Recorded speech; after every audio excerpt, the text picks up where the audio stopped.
അസ്സലാമു അലൈക്കും പ്രിയപ്പെട്ട സഹോദരി സഹോദരന്മാരെ, എല്ലാവർക്കും വളരെ ഉപകരിക്കുന്ന അറിവാണ് ഇന്ന് പറയുന്നത്. നാളെ ബദർ ദിനമാണ്. ബദർ യുദ്ധമുണ്ടായ ദിനമാണ്. ഇസ്ലാമിലെ പ്രഥമ യുദ്ധമായ ബദർ വിജയിച്ച ദിവസമാണ്. ബദർ യുദ്ധം വിജയിച്ചില്ലായിരുന്നുവെങ്കിൽ ഇസ്ലാം പരാജയപ്പെടുമായിരുന്നു. അൽഹംദുലില്ലാഹ്, ഇസ്ലാമിന് വേണ്ടി പടപൊരുതി വമ്പൻ വിജയം നമുക്ക് നൽകിയ ബദരീങ്ങളെ നാം ഓർക്കുക തന്നെ വേണം, അവരെ അനുസ്മരിക്കുക തന്നെ വേണം. അതിനാൽ ഇന്ന് രാത്രിയിലോ അല്ലെങ്കിൽ നാളെ പകലിലോ ബദരീങ്ങളുടെ പേരിൽ യാസീൻ ഓതണം, ഫാത്തിഹ ഓതണം, ബദർ മൗലിദ് വീട്ടിൽ ചൊല്ലണം, മജ്ലിസുന്നൂർ ചൊല്ലണം, അസ്മാഉൽ ബദർ നാം എല്ലാവരും ഓതി ദുആ ചെയ്യണം, അവരെ ഓർക്കണം. അല്ലാഹു സുബ്ഹാനഹു വ തആല തൗഫീഖ് നൽകട്ടെ, ആമീൻ. ഇതിന്റെ കൂടെ മുത്തുനബി സ്വല്ലല്ലാഹു അലൈഹി വസല്ലമ തങ്ങൾ ബദർ ദിവസം കൂടുതലായി ചൊല്ലിയിരുന്ന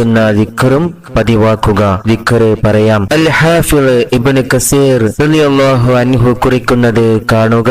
ബദർ ദിനം ഹിജ്റ 2-ാം വർഷം റമളാൻ മാസം 17-നായിരുന്നു. അന്നത്തെ രാവിൽ തിരുദൂതർ നിസ്കാര കർമ്മങ്ങൾ കൊണ്ട് ധന്യമാക്കിയിരുന്നു. അവിടുന്ന് സുജൂദിൽ കിടന്നു യാ ഹയ്യാ ഖയ്യൂം, യാ ഹയ്യാ ഖയ്യൂം, യാ ഹയ്യാ ഖയ്യൂം എന്ന ദിക്ർ ആത്മാർത്ഥമായി ആവർത്തിച്ചിരുന്നു. അതുപോലെ യുദ്ധ ദിവസവും പകലിൽ മുത്തുനബി സ്വല്ലല്ലാഹു അലൈഹി വസല്ലം തങ്ങൾ ഈ ദിക്ർ കൂടുതൽ ചൊല്ലിയിരുന്നു. യുദ്ധം നടന്നുകൊണ്ടിരിക്കെ യുദ്ധക്കളത്തിൽ നിന്ന് ഇടയ്ക്കിടെ അലി റളിയല്ലാഹു അൻഹു നബി സ്വല്ലല്ലാഹു അലൈഹി വസല്ലമയുടെ അടുത്തേക്ക് വന്നു വിവരമറിയിച്ചിരുന്നു. അലി റളിയല്ലാഹു അൻഹു സമീപിച്ച വേളയിലെല്ലാം നബി സ്വല്ലല്ലാഹു അലൈഹി വസല്ലം തങ്ങൾ സുജൂദിൽ കിടന്നുകൊണ്ട് യാ ഹയ്യാ ഖയ്യൂം, യാ ഹയ്യാ ഖയ്യൂം എന്ന് പ്രാർത്ഥിക്കുന്ന രംഗമാണ് കണ്ടത്. അങ്ങനെ മുസ്ലിങ്ങൾക്ക് വമ്പിച്ച വിജയം ലഭിച്ചു. മഹാനായ അബ്ദുറഹ്മാൻ ശാമി റളിയല്ലാഹു അൻഹു പറയുന്നു, യാ ഹയ്യാ ഖയ്യൂം എന്നതിൽ ഒന്ന് ഇസ്മുൽ ആളം ആണെന്ന് അഭിപ്രായമുണ്ട്. അഥവാ